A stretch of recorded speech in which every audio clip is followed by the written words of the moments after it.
Just think about the craftsmanship, the savoir-faire, that goes into producing all of these.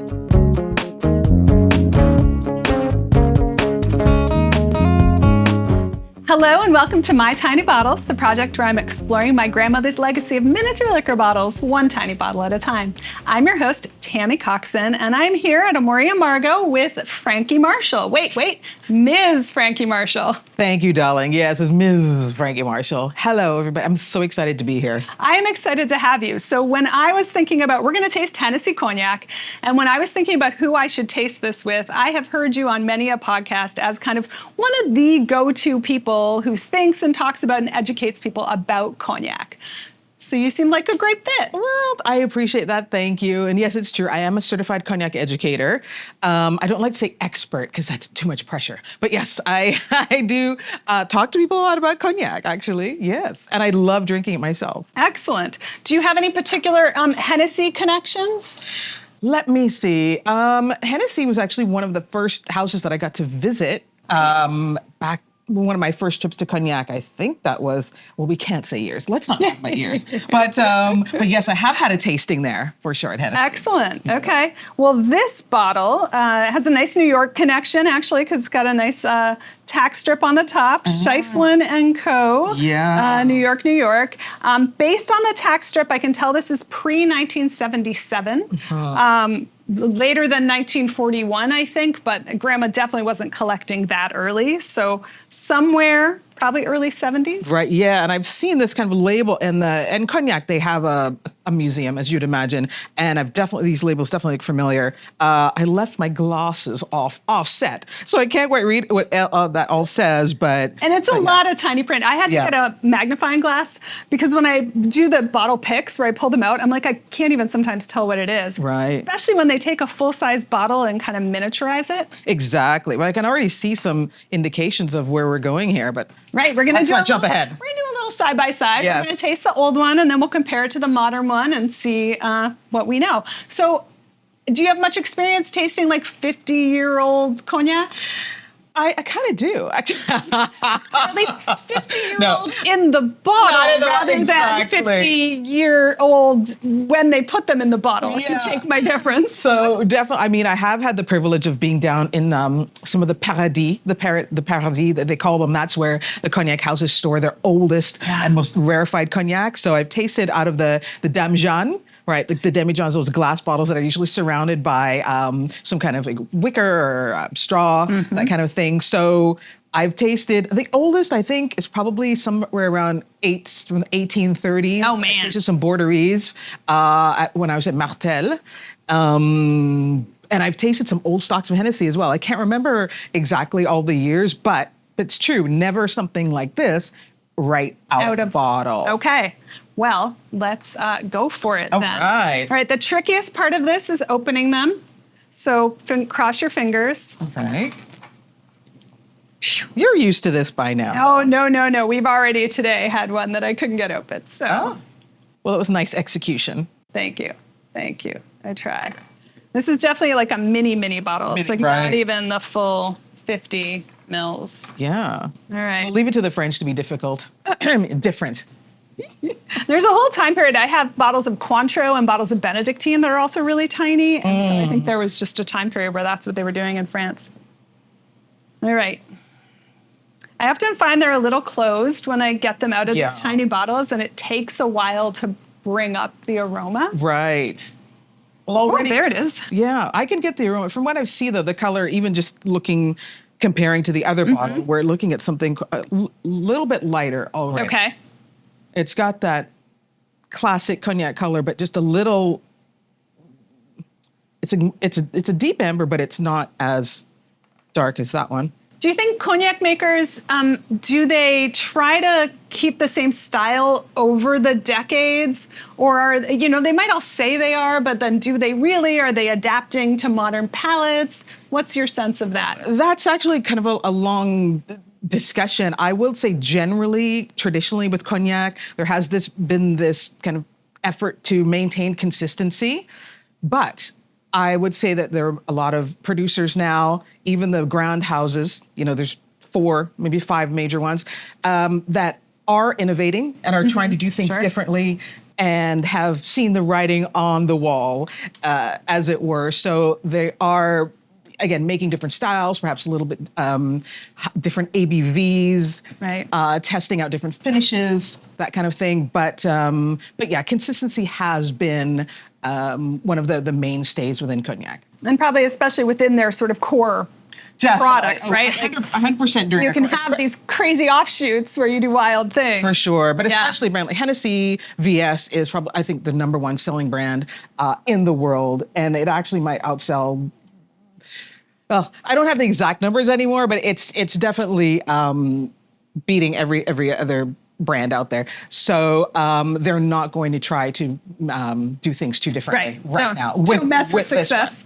With the VS. But also, like, we know that the grapes have probably changed over time, winemaking technologies changed over time, so there's probably differences. Some are which from age and some are which just from the way things have changed. That's absolutely. And you can even see, I mean, well, let's taste. Yeah, let's taste.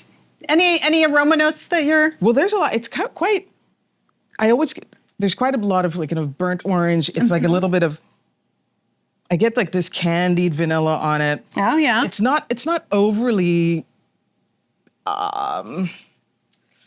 confectionery. No. But those notes are definitely there. There is this sort of hint of a little, like, tiny caramel sweetness, but fruity. Yeah. All at the same time. Mm-hmm. Lots of nice ripe apricot. Oh, yeah, that's... Yeah, definitely. There's like a hint of ginger as well. Mm-hmm. It's got a really nice floral, I was going to say floral. I'm glad to have you pull that one out, too. Absolutely. A little bit of ripe apple as well, green and red delicious apple. I mean, there's a lot going on here. You're way better at this than I am. Well, I practice. A lot of experience in practice. Well, I was practicing on the subway on the way over here. And don't mind me, I'm going to use my little bucket here, if you don't mind. No problem. I will try to expectorate off camera. I've been tasting, as people will know when these start to air, we tasted a whole bunch of things with a bunch of people on one day. And most of what I've tasted today has been liqueurs. This is the first Foolproof Spirit. That'll wake you up. I always do 2 tastes. Yep. Right. It does wake up your palate, and then you got to actually experience what it tastes like.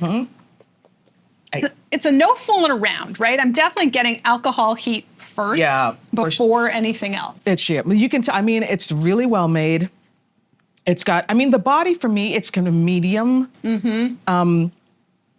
The finish does perhaps not linger as long as I would like it to, but there's definitely a beginning and a middle.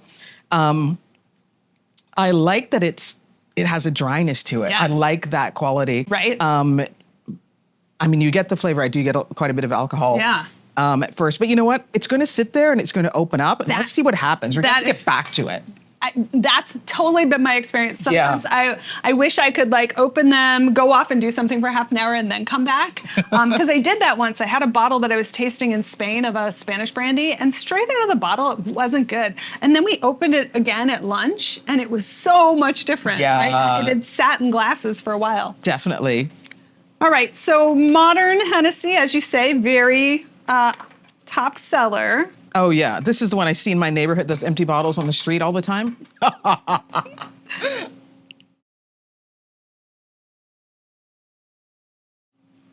Probably for a lot of people, I've found this. I teach cocktail classes, and brandy is kind of like this mystery for people. And cognac, they don't even necessarily know those words. So probably lots of people know this as Hennessy, but they don't actually know it's brandy or think about what that means. Yeah, and that's honestly part of what I do, is letting people know that this is made from wine, from white grapes. It's a distilled white wine, is what cognac is. That's how it starts anyway. This is... But yeah, there's a lot of misconceptions about it. So I love to play Mythbusters and try to get people more comfortable with ordering cognac and talking about it and drinking it. People don't realize that it's wonderful in a highball. Absolutely. Just like a little, you choose ginger, tonic, a little bit of citrus. That's how a lot of people in cognac would drink it, actually. When they're not busy drinking scotch. Oh! darling. Well, just because we know so much cognac gets exported in France, they're like, yeah, cognac, that's for foreigners.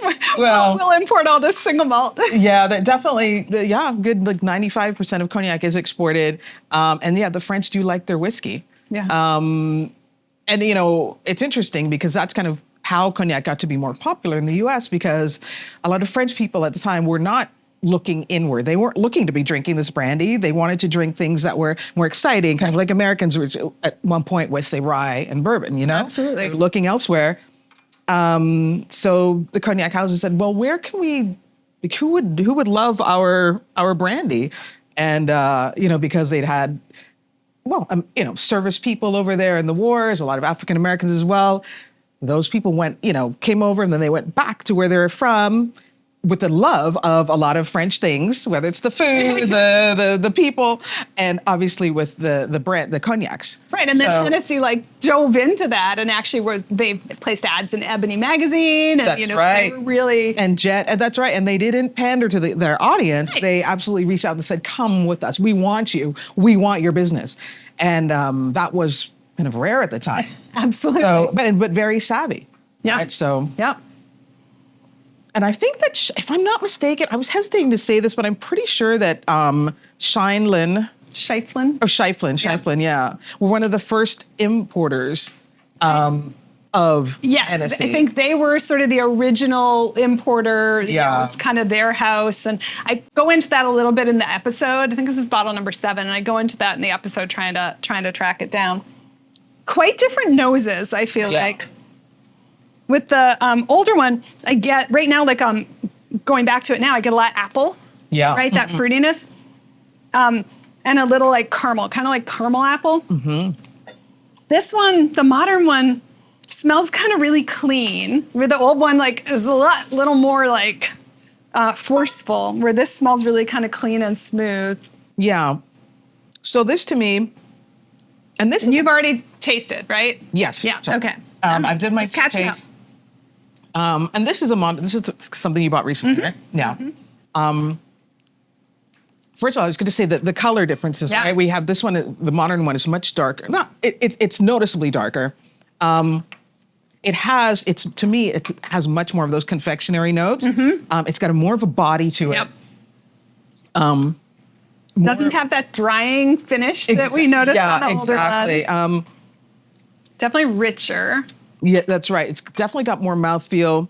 But I do still really like this one. This is a little bit more my style, a different style, this drier style. But I'm trying to think now, I want to look back, taste that again, and think about that wood, because you're saying that drying, and I'm wondering, this is an indication of the kind of cellars it was aged in. Right. I'm swallowing a little bit. Shh. Okay. Yeah, you do get those tannins. Yeah, you definitely get those tannins quite a bit, those wood notes. But it's not, the wood is really well controlled, though. Yeah. It's not. But it's more present than in the modern one. The old one you kind of know the wood is playing, where here the wood is more just integrated into the whole. Yeah. Yeah, this one's definitely for me a little bit more candied, but still dry on the finish, though, which I'm really happy about. It's been a while, honestly, since I've tasted Hennessy VS. Right, when you have so many cognacs to choose from, right? And so many, as you say, new bottlings and new producers. Exactly. So, and it's always sometimes nice to revisit something that you think you know, Right, and that's why I like to always do the side-by-side stuff, right? Because we always come in with so many preconceived notions about what we're going to like. Yeah. And, it would be less fun if we did this blind. It would be interesting in a different way, but less fun, I think. For sure. I will say, though, just, people always think about Hennessy as, it is like the big nightlife, one of them anyway. Right. But if you go there to taste, and you're lucky enough to have one of these really deep dive tastings, I mean, it might sound obvious, but they have such deep stocks there. They have incredible older eau de vie that are just gorgeous and delicious, and they just have so much to choose from.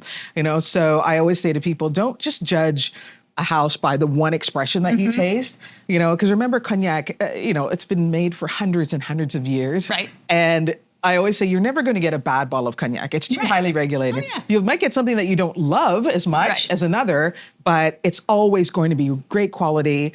And again, just think about the craftsmanship, the savoir-faire, you know, that goes into producing all of these and the time it takes. And that's why I always say respect the cognac, whatever brand you choose. You know. Well, and I love the whole idea. I mean, I talked about this in one of my episodes that cognac's a little bit like if Jim Beam went to the farmers and said, grow some corn, distill it into white whiskey, then we'll take over, right? Because so many of the cognacs are produced from negociant, right? They're buying up eau de vies and then they're aging them and they're blending them. And that's really kind of the art of cognac, is taking those 50, 70-year-old eau de vies that are in the demijohns, right? And combining them and blending, and like they have so many tools that we don't really have like in American whiskey. We just don't think about it in that way. Yeah, I mean, I wish they were blending more 50 and 70-year-olds, but no, but you're right. And tiny bits. But if they wanted to, they could put a tiny bit. Well, they do. You know, some of them do, and you call that a bonificateur when you're using some of the older cognacs or the older eau de vies and cognacs to kind of blend in something younger. You probably wouldn't do it into a VS, but you might do it into, you know, an XO or VSOP, that kind of thing. And what's exciting is there are more and more smaller producers who do sell to these larger houses who are now producing their own under their own name. Right. So that's exciting as well. Yeah, kind of like wine, where you used to have a lot of negociant wine growers, and now everybody also has their sort of house brand that they Exactly. produce. So you make money by selling to the larger brands, and then you can, you know, put out your own. Well, that was really fun. Yeah, that was. I really enjoyed. Both delicious. Definitely. Definitely, the older one is a little more interesting. I would say. It's definitely. I really. It's actually really. It drinks really, really nicely. All right. Any closing thoughts? No, this was a great eye-opening experience because, again, retasting Hennessy VS for the first time in a long time. And this was a really lovely little treat to have this, because I really think it was just a little more of a pure expression of cognac. So that was of their style of cognac. So that was really great to taste. So Nice. That's exciting. Well, thank you so much for joining me. Where can people find you on the internet? Well, first of all, thank you Or so in much. person? Yes, well, you can find me in and around New York City. But yes, I'm drinking.violet on the IG. So you can follow along there. And yes, it was wonderful to be here. Thank you. Thank you so much. Thank you so much. This was a delight. You can find me at mytinybottles.com and, of course, at mytinybottles on social media. Tammy Coxon on Blue Sky. Leave a like, leave a comment, leave a share. You know how to do the things on the internet. So go do them. Cheers.